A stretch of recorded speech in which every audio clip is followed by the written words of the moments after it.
No, no! Oh my goodness.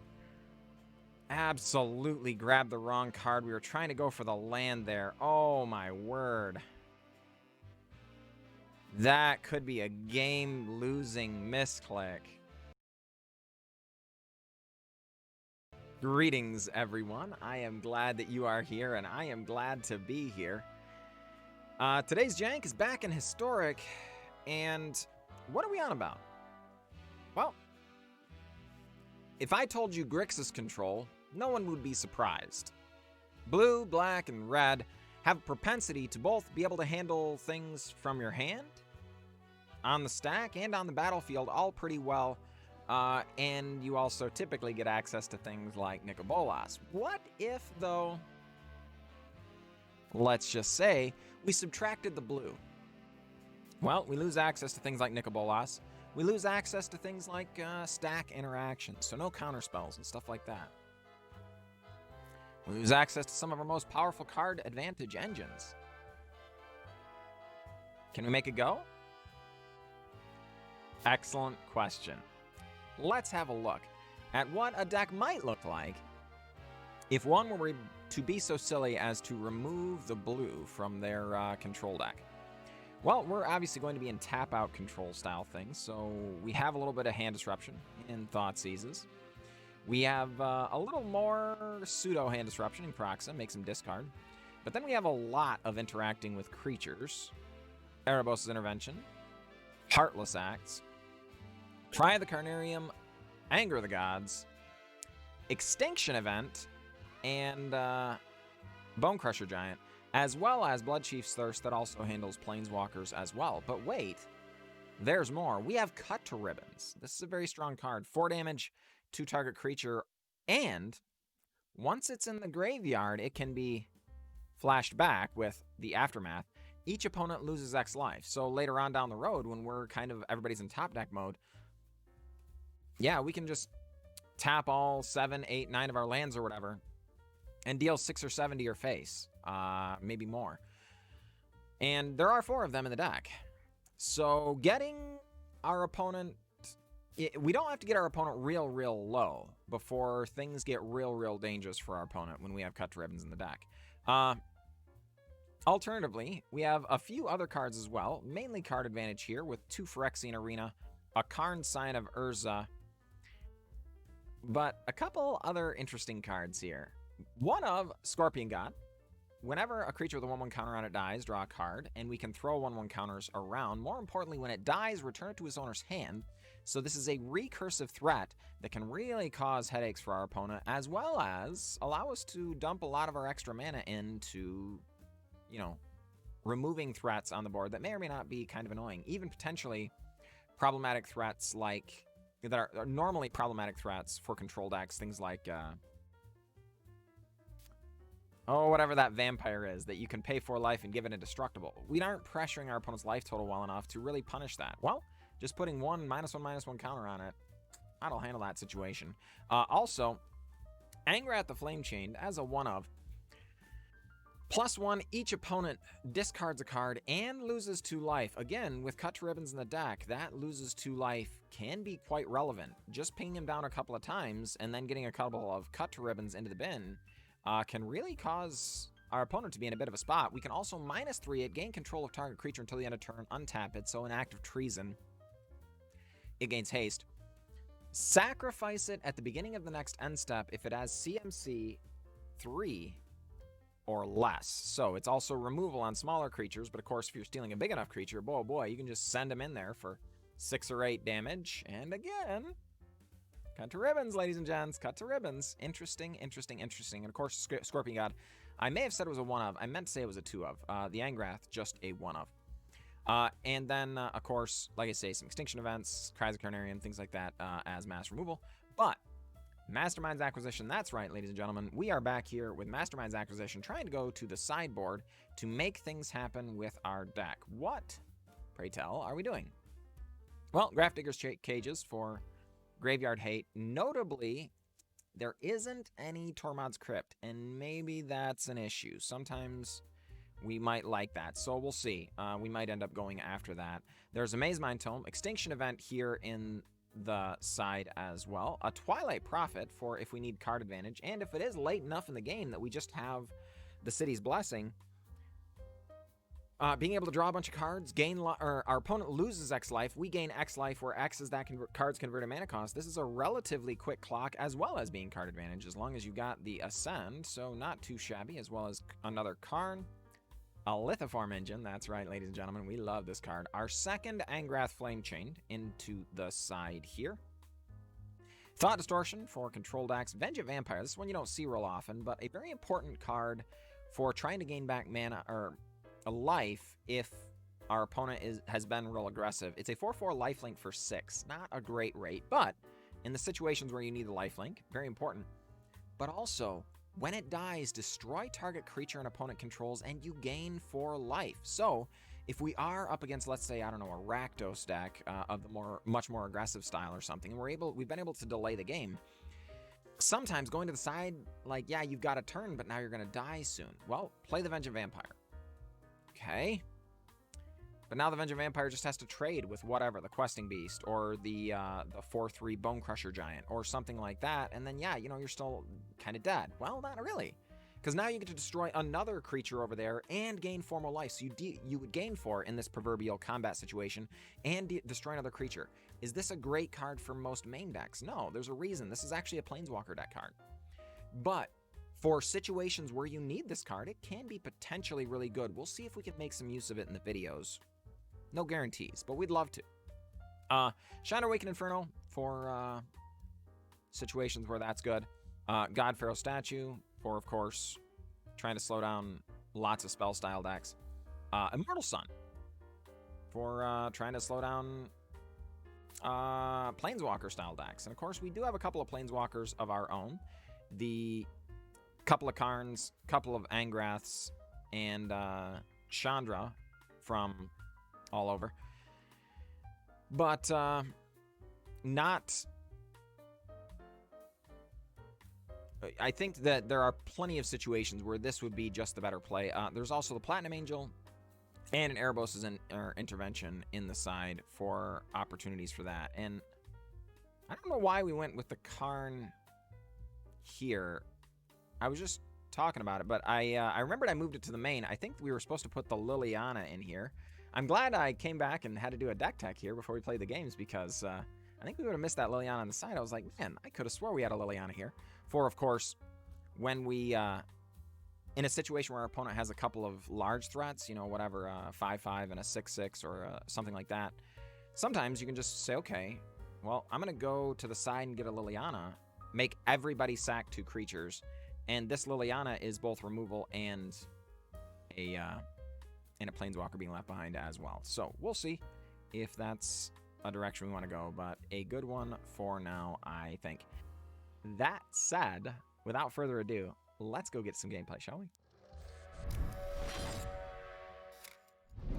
All right, ladies and gentlemen, we are up against the guy. Good luck, the guy. Yeah, this is a better hand than last game, I think.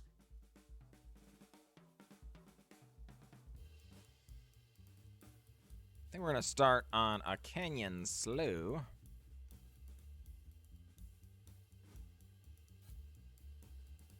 Just let it enter tapped. Yep, sure enough. Question is, oh boy.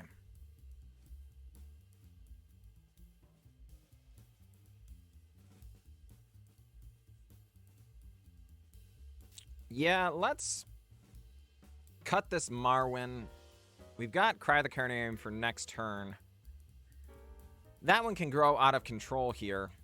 But we're really, really worried they might just have Collected Company. Oh, thank heavens. Okay, it's Elvish Clancaller. An Elvish Visionary. Oh, my goodness. Okay, thank heavens. Whew. If they had just had Collected Company there's a strong possibility we just die, right? Yeah, and we are going to cry. We have a couple of Extinction Events, so we can both name even and odd if it comes down to it. But we can't let these too many lords hit the battlefield, otherwise our Cry the Carnarium does nothing. Right.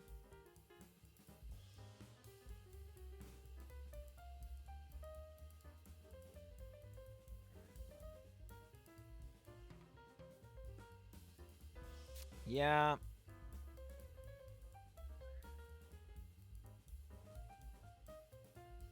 think we're just going to go ahead and slam a Karn. It's possible this is wrong, but we have just a whole mess of cards we can draw that would be good here. Not the least of which is just making sure to keep hitting our land drops. It also puts something else on board that they're going to need to pressure.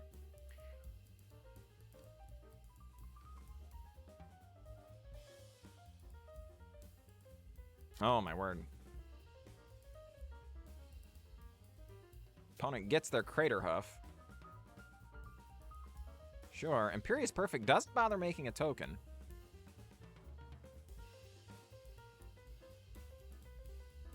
Well, we're going to go ahead and... well, let's just go up again, I guess, and see what card we draw, just in case. I mean, our opponent might give us a better option. Okay, yeah, we're not going to get the Anger of the Gods here, indeed. So let's just Extinction Event on Odd. Get rid of the Fierce Empath and the Imperious Perfect. It does leave behind the Dwynen's Elite and the token. Elvish Visionary drawing a brand new card. Of course, we're still worried about this Crater Hoof. It will come down eventually. Opponent going to attack everybody at Karn, dropping it down to 2. Yeah, we're going to go ahead and drop it down to 1 and get Anger of the Deities. And we're going to go ahead and slap this down. We're going to Kroxa away the Crater Hoof. And now our opponent's in top deck mode, ladies and gents. I wouldn't say we're in, like, amazing or perfect, you know, condition or anything like that. But we do have 4 cards in hand and a card advantage engine online. We have some interaction. We even have a clock getting ready to come down. So, I think all of these things are good. Opponent, got to choose which one to give us. Cut to Ribbons or Anger of the Gods. Neither of those are good for our opponent. So we're going to slam Scorpion God. It's very possible our opponent scoops. They don't scoop. Okay, that's actually kind of surprising to me. I don't think they can beat the Scorpion God when they're in top deck mode. Because now even... yeah, okay. Indeed, the guy. Indeed. To complete the thought, one of the cards that our opponent was really hoping to draw was Collected Company, almost certainly. Collected Company, just insanely powerful card that can really get you back into a game that you think you're way behind on. So our opponent knows we're going to be attacking with the 6/5. There's no question about that. But the ability does not say we have to wait until sorcery speed or whatever. So we just don't ever have to tap out again. We just keep attacking with a 6/5 until we win. Alternative, and then leaving up mana for instant speed interactions or throwing -1/-1 counters around on their creatures. When those creatures with -1/-1 counters die, then we draw cards, right? So it just really difficult situation for the opponent to come back in from, and they recognize that and just scoop them up. Good game, the guy. Good game.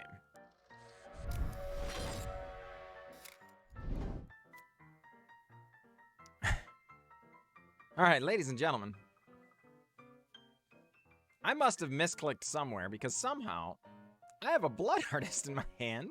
There is not supposed to be a Blood Artist in this deck. Well, we're going to keep this hand, I guess. Fine. We're not going to be playing the Blood Artist on 2 here, because the only spells in our hand that do anything are the Cry of the Carnarium and Anger of the Gods, which both exile, so it doesn't trigger the Blood Artist anyway.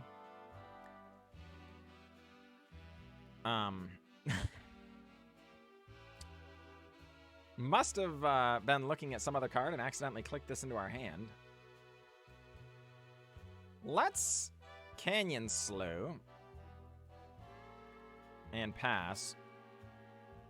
Our opponent clearly playing elves. I think our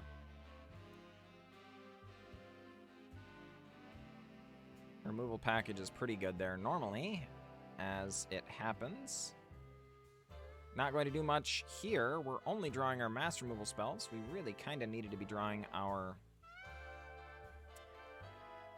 single target removal, I guess. The Steel Leaf Champion, very, very strong Magic card.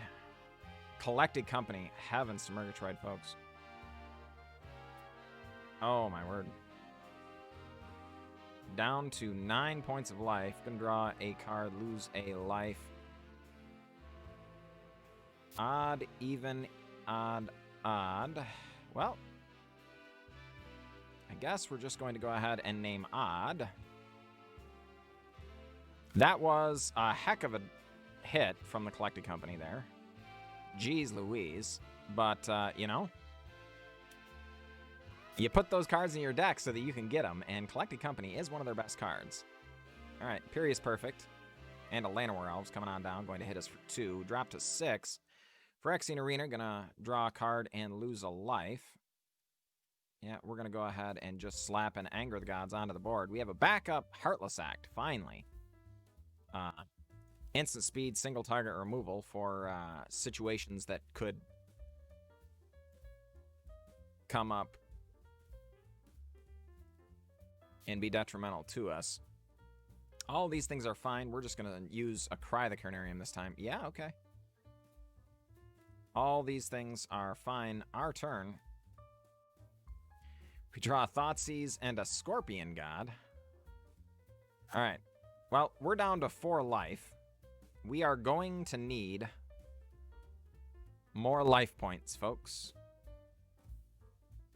Oh, my goodness, we're not going to need more life points.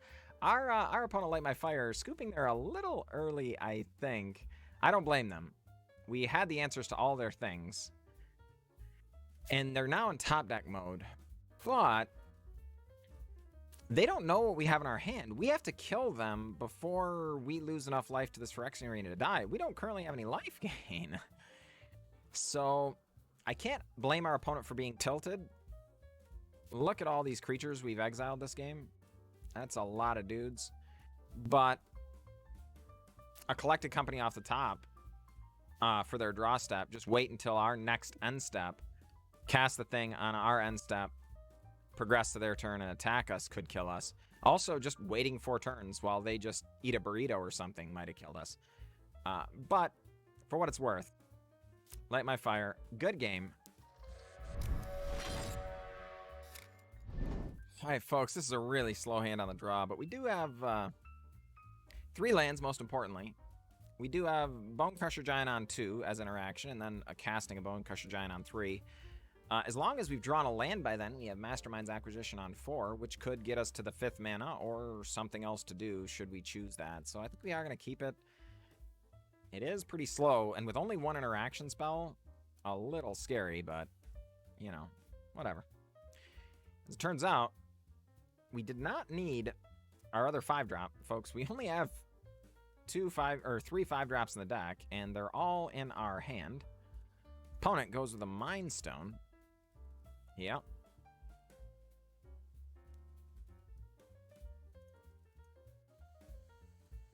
What is going on over there, opponent? Well, I guess we're going to hold on to this interaction. Oh, okay, thank heavens. We're going to slam Phyrexian Arena, but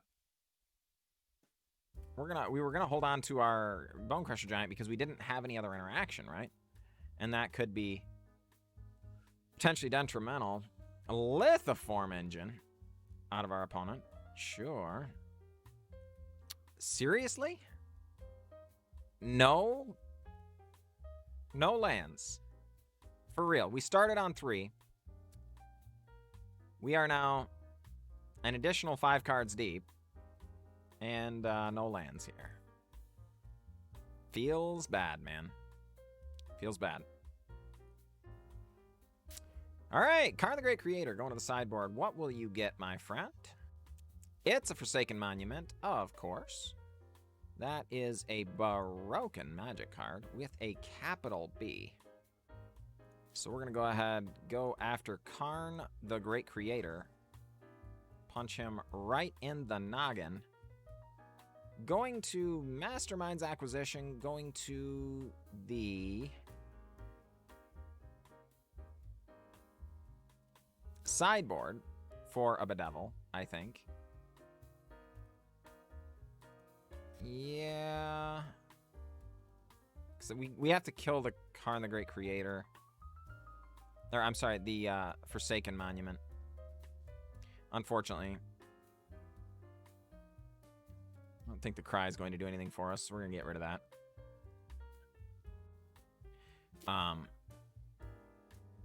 We were... I kind of wanted to go for Thought Distortion, right? And just wait it out and get everything out of their hand. Just rip it all out. But if the Forsaken Monument is on the battlefield, they can just move up to where they can cast Ulamog, right? And Ulamog will also kill us. Fortunately. Alright, Karn the Great Creator. Going to the sideboard, gets Chromatic Lantern. Interesting. Alright.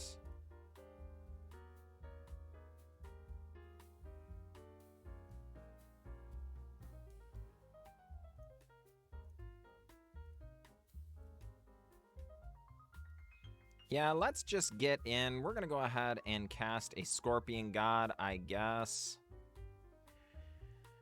We are now presenting a very, very quick clock. Our opponent having a hard time drawing lands here.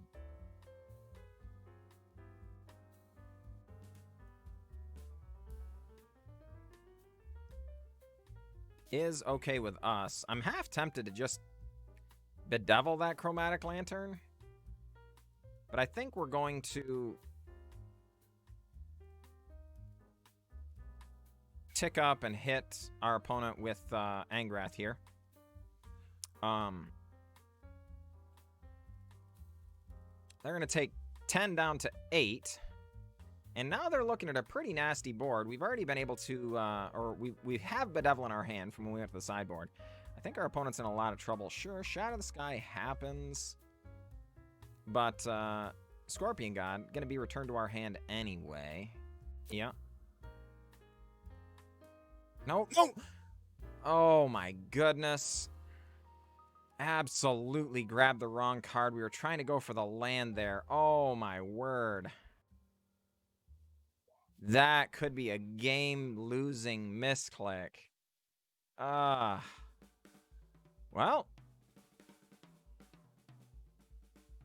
Oh my word. That just stinks so bad. Oh my word. Yeah, let's go to discard, I guess. Holy cats.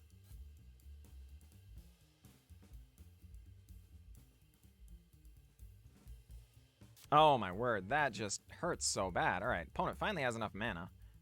Going to cast that Forsaken Monument? No, Elspeth Conquers Death. Going to kill our Angrath. Sure. Yep. Lose life. Draw some cards. We get a Scorpion God.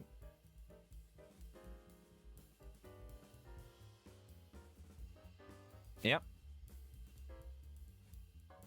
Elspeth Conquers Death, going to make all our stuff more expensive. We will not be able to cast Bedevil on their turn like we would have preferred, but, you know, some things can't be helped. They are going to be able to get back a Karn, or the Great Creator here, which is really, really annoying.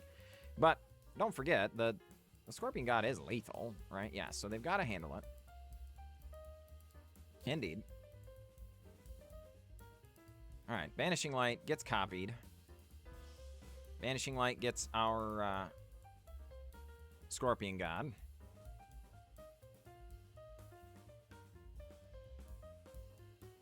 Yeah, we're just going to go ahead and cast another one. You have got it, opponent.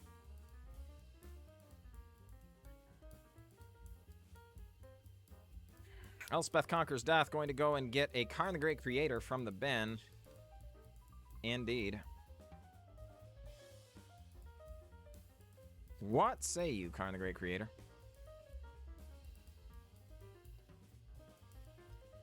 Is it finally time for Forsaken Monument? It is.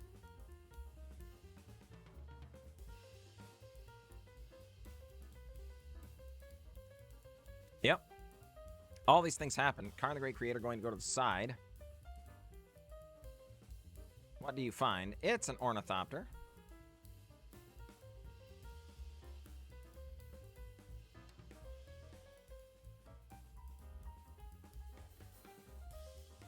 So we're going to Bedevil the Forsaken Monument. Get that thing right out of here. We're going to Heartless Act next turn the Ornithopter. Yeah, get that thing out of here. No, it was wrong. We were supposed to cut to ribbons there. We had lethal, didn't we? Boy, oh boy, folks. Having some problems. Let's go ahead and get in at our opponent. Yeah. Going to Bloodchief's Thirst you. Get out of here. And we are going to Mastermind's Acquisition. Going to the outside. And get a Chandra Awakened Inferno to get some emblems on our opponent. And hopefully be able to close this game out. I wouldn't be surprised if they have more like Banishing Light style effects and things like that that might keep our, or might get rid of our Scorpion God. Would not look forward to that. Really unfortunate there, because we can't cast the ribbon side unless it's in the bin. There was no reason we had to use Heartless Act there. As a matter of fact, as an instant, it probably would have been better to just use the cut anyway and hold the instant in our hand. So, using the wrong one. But it's a little problematic here, I'm not going to lie. I'm still suffering with a little bit of tilt from our earlier decision to not pay attention when we cast, or we were pulling cards out of our hand and just grab that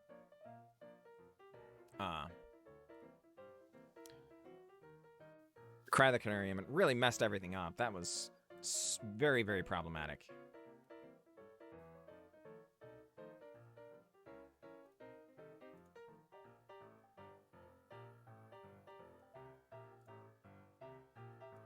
Alright, so we're going to shock in so that we can cast the Scorpion God. Our opponent takes 1 from the Chandra emblem. Crawling Baron's coming on down. Ugin the Ineffable coming down. Probably going to kill the Chandra?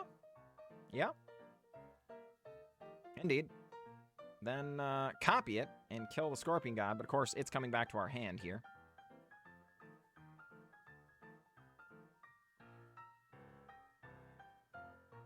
Yep. Karn going to go up. Maybe down. What, yeah, it was just a Gilded Lotus over there. I don't think they can cast that, so I think it's better for them to go up here, yeah. Alright, you can make your land drop opponent. We're not thrilled about that, but I think it's better than giving them another Ugin. Yep.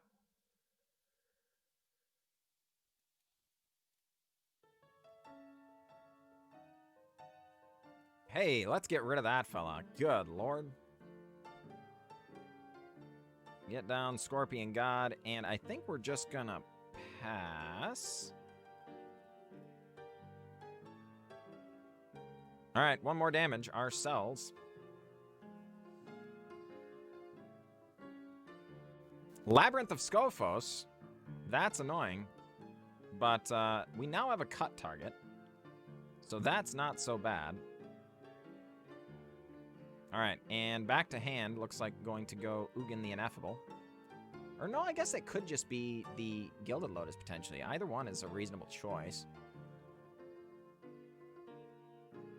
Oh, they get both. Yeah, sure. Forgot about the Lithform engine. I always forget that can copy the activations on Planeswalkers. Definitely a very, very cool ability.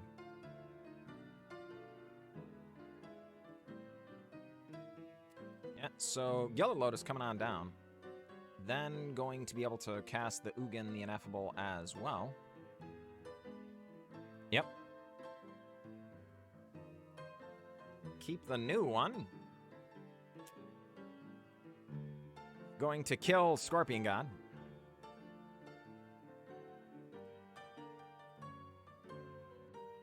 Going to put an -1/-1 counter over there because we don't have anything better to do with that 3 mana anyway. And now when it dies, we draw a card.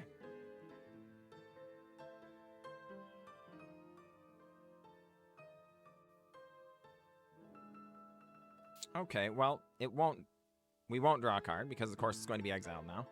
But what our opponent doesn't know is we were going to plan to cut and then ribbons anyway. So we're going to do our due diligence, draw our card. It, in fact, does not matter. Scorpion God's trigger goes on the stack, but of course Scorpion God is no longer there. We're going to play a land, cut to ribbons. And now that the Scavenger Grounds is gone, we can just cut to ribbons for, I don't know, 10? Like, 8? Yes, there we go. Holy cow, folks. Thank heavens, that was a very, very close game, and grabbing that one card out of our hand earlier in the game, man, that really could have cost us. Thank heavens it didn't. Geez Louise. That would have been a painful loss, but we got there. So, good game, opponent, good game. All right, folks, we're back here looking at the deck, and how did it perform, first of all? It was okay.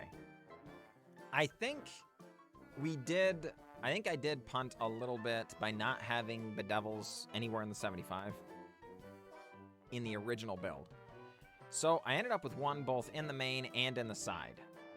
That's important because if we get Mastermind's Acquisition and we're up against the dedicated artifact style deck, we can go and get the one out of the main or side and still maybe draw one in the main if there are lots of artifacts to destroy. That was fine. I ended up losing to a mono brown deck specifically because I didn't have access to it, and then we went and put some in. I'm not gonna lie, the game wasn't super interesting, so I don't know. I don't think we're probably gonna include it. It was actually kind of a slog, and the opponent was really slow, so you know, it probably isn't gonna make it in. But rest assured, we felt like we needed it. So I don't know. I think it's still not quite there. And I really kind of need you folks' help on getting the list right for when we play it tonight on stream. I'm thinking maybe we could do... Okay, and for what it's worth, I also had a... I meant to add a Bloodchief's Thirst when I was screwing around, or I was trying to tweak the deck when I wanted to add the Bedevil. I meant to pull one Bloodchief's Thirst, accidentally pulled two, so I was like, oh crud, I want to go get that Bloodchief's Thirst back. That's how I ended up with a, oh my goodness. Whatchamacallit? Blood, whatever, what's his name?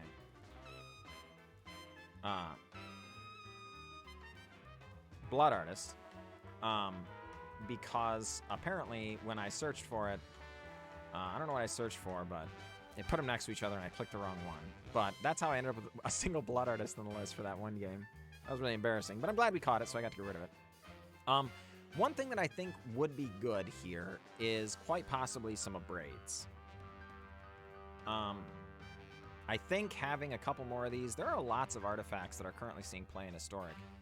Having like, I don't know, 2, maybe even 3 of these in the list somewhere would be good. I don't know where to put them right now, so maybe you guys can help me with that. Just so you know, like, I probably ought to explain. My YouTube format is I build these decks in advance, and then I record them in advance, and then I put them up on YouTube, for instance, today, if you're watching it the day of release, and then tonight, I will play them on stream. So having you comment down below and tell me what you think of the deck and how you feel like you might change it and things like that's a real big help to me. And, you know, then we can kind of crowdsource and make all of our maybe less optimal or janky style decks into something that's, you know, not just fun, but also good. So in that way, I think, I don't know, a couple of Abrades would be very welcome. The destroy target artifact, very, very good. It was also true that a couple of times we had some mass removal, but did not have single target removal. I don't know how justifiable that is, because there's only two Extinction Event, 2 Cry, 3 Anger, so there are 7, which is a lot. But we shouldn't be having, like, 5 of them a game, you know? So maybe a little bit of shuffler issues there. But maybe also, maybe we could just do, like, 1 Cry, maybe even no Cry, just Angers and Abrades. So we'd have Angers, Extinction Events, and Abrades. I don't know, maybe just 1 Cry to go and search for it. But it is very, very good against aggressive matchups, so I don't know. Anyway, folks, let me know down below. And then, more importantly, come and see me tonight on twitch.tv/johnlikesgames. I would love to get to know you. We have a really close-knit community and everything, but we're always looking for more friends.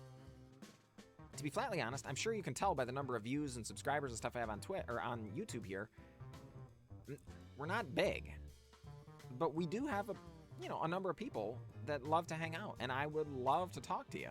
I'd love to get to know you. I'd love to include you in our community. Come on out and see us. 6 to 10 Sunday through Thursday, 6 to 8 on Fridays means 6 days a week we're streaming.